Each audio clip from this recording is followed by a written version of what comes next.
Hey everyone, this is Tony Teaches Tech. I'm Tony, and in this video I'm going to show you how to fix the missing MySQL extension in WordPress. Let's go ahead and take a look. This is the oh so dreaded error message that you get. Your PHP installation appears to be missing the MySQL extension, which is required by WordPress. What the heck does that mean? I'm going to show you what it means and how to fix it. So we're working with site1.xyz, and I'm going to assume that you have some root access to your server and you can log in via SSH. If not, then your system administrator might have to help you with this. Will probably have to help you with this, but you can tell them to watch this video and this is how they fix it. Anyway, what we're going to do is log into the server via SSH as a root, and it doesn't have to be root, but I'll make it a little bit easier. And this is the domain name, so let's go ahead and do that.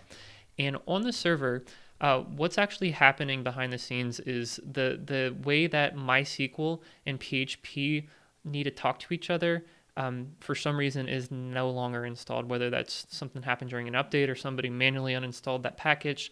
We just need to install that package to fix that connection. So how do we do that? Well, we can do that. Well, first let's check the PHP version to make sure that we are on the same page. So we're using PHP version 7.3.19. The first two digits are the only one that really matter though.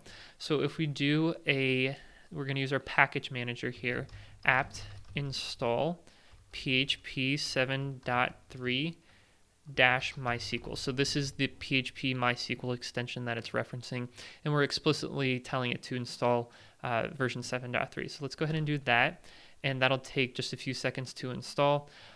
Depending on what web server you're running, you're going to have to reboot the web server to apply those changes. So right now, if we go back here and try to load the website, nothing has been fixed. We have to restart the web server, and depending on what you're running, you'll have to execute a different command. So long way of saying, if you don't know what your web server is, you can do an ls etc, and if you type in Nginx and hit enter, we're not running an Nginx server. Let's confirm that we're running an Apache server.